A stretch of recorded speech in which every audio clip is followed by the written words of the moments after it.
चुड़ैल माँ का प्यार। पता नहीं मुझे ऐसी कोई औरत कहाँ मिलेगी जो मेरे बच्चों को बिल्कुल अपना समझ कर पाले। हे भगवान, अब तो ही मुझे कोई रास्ता दिखा कि मैं कहाँ जाऊँ। अब मैं तेरे फैसलों पर तो उंगली उठा नहीं सकती हूँ। पहले तूने मेरे पति को मेरे बच्चों से छीन लिया और अब मुझे ऐसी निशानी दे दी कि मैं भी अपने बच्चों के साथ नहीं रह सकती हूँ।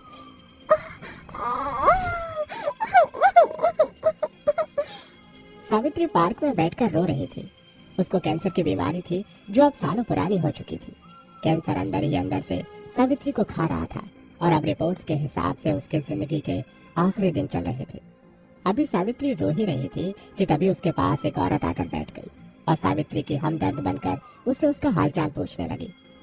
अरे बहन, ऐसे रो क्यों रही हो? अब मैं आपसे क्या ही छुपाऊं बहन। मेरी जिंदगी के अंतिम दिन चल रहे हैं। पता नहीं किस दिन मुझे खून की उल्टियां आ जाएं और मैं भगवान को प्यारी हो जाऊं। लेकिन मुझे इस सब का गम नहीं है। मुझे चिंता मेरे बच्चों की है। वो अभी छोटे हैं और मैं अपने जाने से पहले ही उन्हें किसी अच्छी औरत को सौंपना चाहती हूँ जो कि उन्हें मुझसे भी ज्यादा प्यार दे।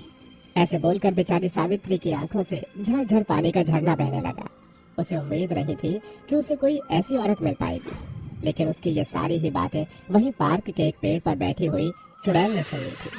अरे हाँ, ये मेरे लिए अच्छा मौका है अपने लिए ठिकाना ढूंढने का। वैसे भी मैं इन इंसानों की नजरों से इधर उधर छिपती फिरती हूँ। चल दीदी, काम पर लग जा। ऐसे बोलकर उस चुड़ैल ने अपना रूप बदल लिया और वो इंसानी रूप में आ गई। और जब सावित्री घर लौट रही थी तो उसका पीछा करने लगी। मुझे ऐसा क्यों लग रहा है जैसे कोई मेरे पीछे था? शायद मेरा वहम होगा। सावित्री थोड़ा सा और आगे बढ़ी। उसे फिर से अपने पीछे किसी की आहट महसूस हुई।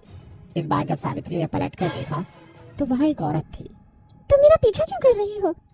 वो मैंने आपकी सारी बातें सुनी थी जो आपने अभी पार्क में कही थी।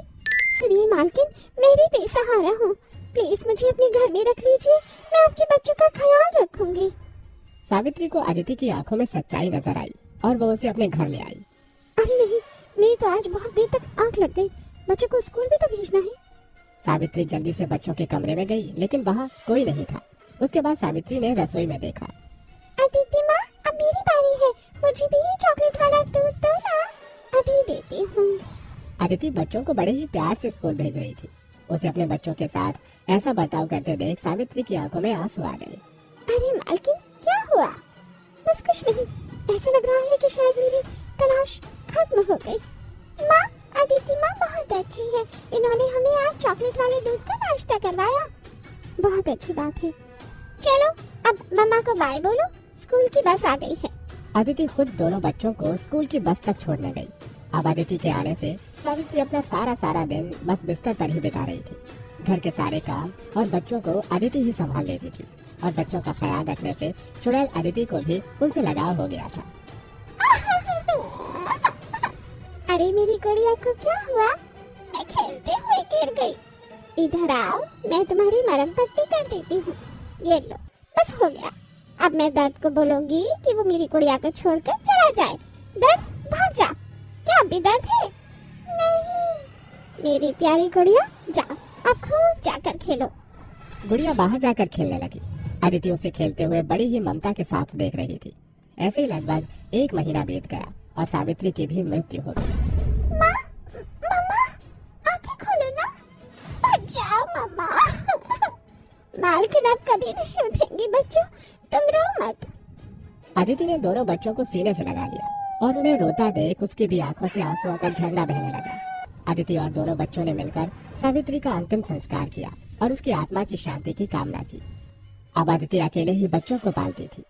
गुड़िया बेटा, आ जाओ, नहाने का टाइम हो गया है। नहीं। अच्छा, अगर बच्चे नहीं नहाते हैं तो पता है कि क्या होता है? क्या मम्मा? जर्म्स का अटैक। अच्छा, ऐसा क्या?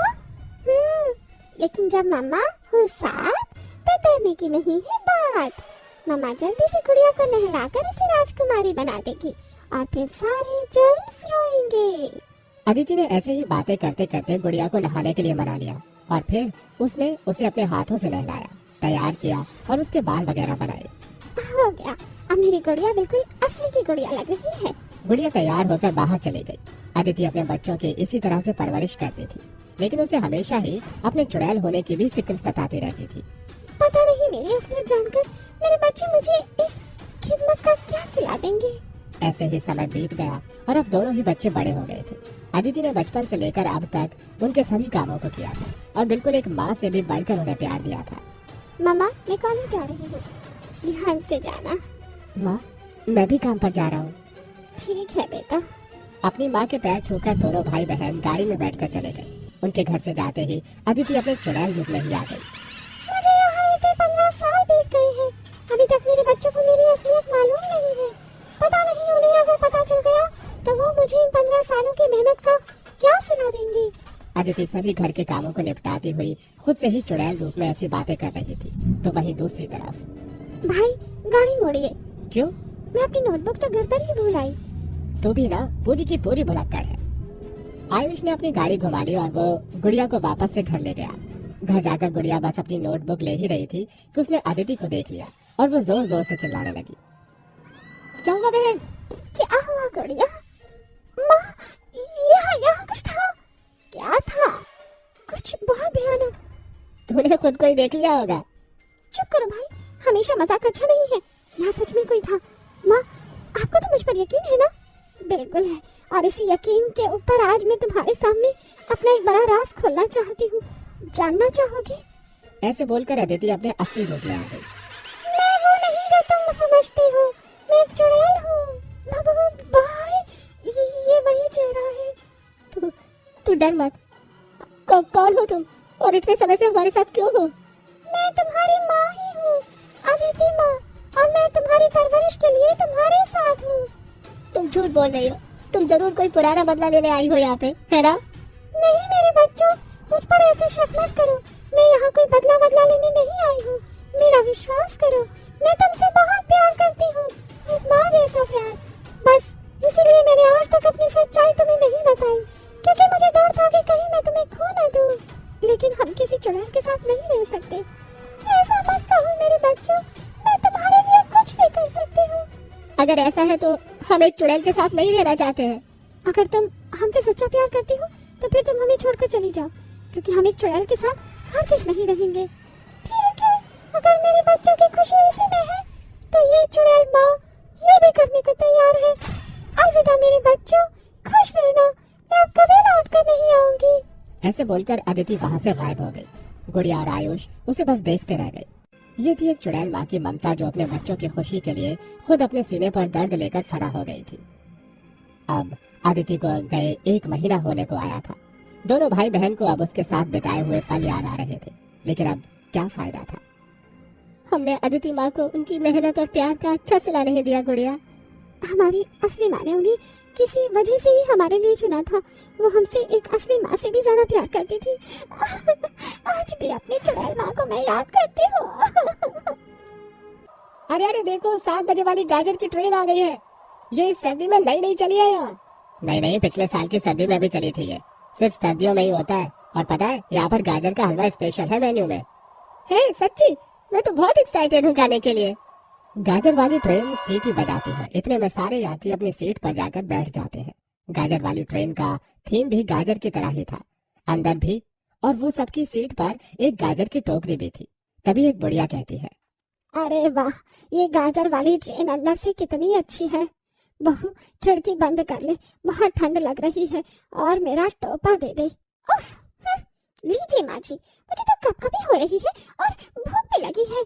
अरे तो सामने ही गाजर की टोकरी रखी है, गाजर चबाकर खा ले। वैसे भी ये सलाद की तरह होता है। चीनी निकाल, चीनी उसके साथ अच्छा लगता है खाने में। ये लीजिए माँ जी, मैं तो चाट मसाला भी लाई हूँ, उसके साथ खाऊंगी लगाकर। मैं भी बहू। दोनों सास बहू गाजर को चीनी तो कभी किसी के साथ खाना शुरू करती हैं। ऐसे ही बाकी के लोग भी गाजर वाली ट्रेन में बैठकर बहुत खुश थे। कोई गाजर का हलवा खा रहा था तो कोई एक कच्ची गाजर चबा रहा था। इतने में वहाँ एक भूत और चुड़ैल आ जाते हैं। लोगों की हिम्मत कैसे हुई गाजर वाली ट्रेन में गाजर खाने की? हमें सख्त नफरत है जो लोग इस ट्रेन में गाजर खाते हैं। अब तुम लोग गए। गाजर नहीं, हमने तो गाजर का हलवा खाया था ना। हमें कुछ मत करो। गाजर का या गाजर का हलवा खा तो रहा है ना। गाजर, उप्स, इंट्रोडक्शन तो दिया ही नहीं। मेरा नाम है उर्फी, मैं मरी थी बनकर कुल्फी। अंकित भाग यहाँ से। ऐसे कैसे जानू? ओए, मैं तेरा जानू हूँ, उसे मत बोल, इट्स हॉट मी। ओके मेरा बाबू, मैंने तो उसे पकड़ने के लिए कहा था बस। पीयूष ट्रेन के दरवाजे खोलने की कोशिश कर रहा था। इतने में चुड़ैल अपने दूसरे हाथ को लंबा करके पीछे से उसकी गर्दन को पकड़ लेती है। गाजर वाली ट्रेन में गाजर का हलवा खाने वाले लोगों, तुम लोगों बड़े ही बुज़दिल और बेरहम होते हो। लोगों ने हमारे साथ बहुत गलत किया है, इसका खामियाजा आज सभी इंसानों को भुगतना होगा जो भी इस ट्रेन में गाजर खाएगा। डियर जिंदगी को अलविदा कह दो। ये कहते ही वो भूत और चुड़ैल उन दोनों को मार देते हैं। फिर वो दूसरे डिब्बे में भी जाते हैं जहाँ लोग गाजर का स्वाद ले रहे थे और एक एक करके उन लोगों को भी मार देते हैं। ऐसा कुछ दिनों तक चलता रहता है। बहुत सारे लोग अपने परिवार वालों के बारे में रेलवे अधिकारी से पूछते हैं, पर लोगों का जवाब देने के लिए उन पर कुछ नहीं होता। इतने सारे लोग गायब क्यों हो रहे हैं? आखिर ऐसा क्या हो रहा है हमारी गाजर वाली ट्रेन में? मुझे पता लगाना होगा, आज मैं खुद जाऊंगा। उसी शाम रेलवे अधिकारी टीटी को आगाह कर देता है। टीटी पूरी ट्रेन में घूम लेता है, उसे कुछ अजीब महसूस नहीं होता, तो चुपके से रेलवे अधिकारी को कहता है, अरे यहाँ तो कुछ भी अजीब नहीं लगा, इधर से वो दूसरे डिब्बे में जाकर बोर हो गया हूँ। अब गाजर वाली ट्रेन में हो तो आप और मैं थोड़ा गाजर का मजा ले लेते हैं। मैं गरम गरम हलवा लाता हूँ। हाँ ले आओ ले आओ ले आओ। वैसे लोग तो सही सलामत है। फिर टीटी गाजर का हलवा लेने जाता है और एक डिब्बा खाते हुए आता है। क्या खोया वाला गाजर का हलवा है, पूरा मुंह में घुल गया। इतने में भूत और चुड़ैल एकदम से उसके सामने आकर गला पकड़ लेते हैं और चुड़ैल उसके मुंह से चम्मच निकाल लेती है। बेशरम टीटी हमारे बिना गाजर का हलवा खा रहा है, अब तो तू गया बेटे। तेरी हिम्मत कैसे हुई इस गाजर वाली ट्रेन में गाजर खाने की? गाजर वाली ट्रेन में है, सर्दियों में सब यही खाते हैं, तो खाओ नहीं क्या? अच्छा, सब खाते हैं तो सब मर भी जाते हैं, हम किसी को जिंदा नहीं छोड़ते। ये कहते ही चुड़ैल उस टीटी को मार देती है। यह होता हुआ रेलवे अधिकारी देख लेता है। इसका मतलब ये सब नकारात्मक शक्ति भूत और चुड़ैल कर रही है। कोई तो वजह होगी, मुझे यहाँ से कैसे भी करके जाना होगा और तांत्रिक बाबा को लाना होगा। भूत और चुड़ैल का गाजर खाने वाले लोगों की तरफ ध्यान चला जाता है, जिन्हें वो मार देते हैं, और रेलवे अधिकारी अगले स्टेशन पर गाजर वाली ट्रेन के रुकते ही बाहर आ जाता है और तांत्रिक को जाकर सब कुछ बता देता है। क्या गाजर खाने पर उन्हें मार दिया? कोई बात नहीं, मुझे पता लगाना होगा, कोई तो बात है। मुझे ले चलो, अब मैं और मासूम लोगों की जान नहीं जाने दूंगा। तांत्रिक तैयारी के साथ रेलवे अधिकारी के पीछे पीछे उस गाजर वाली ट्रेन में पहुंच जाता है। तांत्रिक रेलवे अधिकारी के साथ शांत बैठा था। इतने में भूत और चुड़ैल फिर से गाजर खाने वाले लोगों को मारते हैं कि तांत्रिक अपना अभिमंत्रित भस्म उन पर डाल देता है, जिससे वो जंजीर में बंध जाते हैं। ओह ओह, लोग कहते तेरी हिम्मत इतनी कैसे हो गई कि तूने हमें बंदी बनाया? ओए बुढ़े तांत्रिक, छोड़ दे, हम दोनों को छोड़ दे, वरना हम तेरा मोए मोए कर देंगे। मोए मोए तो तुम्हारा हुआ है मोए मोए। बताओ, तुम दोनों गंदी शक्ल वाले भूत और चुड़ैल मासूम लोगों की जान क्यों ले रहे हो? क्योंकि इन्हीं लोगों की वजह से हमारी जान गई है। जानना चाहता है तो सुन, पिछली सर्दी की बात है। ये गाजर वाली ट्रेन नई नई बनी थी, हम दोनों एक दूसरे से बहुत प्यार करते थे और गांव से भागकर इस ट्रेन में चढ़ गए थे। सुनिए, तुम्हारे पीछे गुंडे पड़े हैं, अगर वो यहाँ आए तो प्लीज आप हमारे बारे में उन्हें मत बताना। हम आपके आगे हाथ जोड़ रहे हैं, प्लीज मत बताइएगा। हम उस रेफ्रिजरेटर में हैं, बाद में हमें खोलकर बाहर निकाल लेना, सर्दी बहुत है, ज्यादा देर छुप नहीं पाएंगे। ओफो, गाजर खाए तो नहीं देखा, कुछ नहीं सुना, हम किसी को कुछ नहीं बोलेंगे, तुम लोग छुप जाओ। ये सुनकर दोनों गाजर वाली ट्रेन की रसोई में, जहाँ पर गाजर का हलवा बनता है और गाजर ही गाजर पड़ी हुई थी, दोनों रेफ्रिजरेटर में घुसकर बंद हो जाते हैं।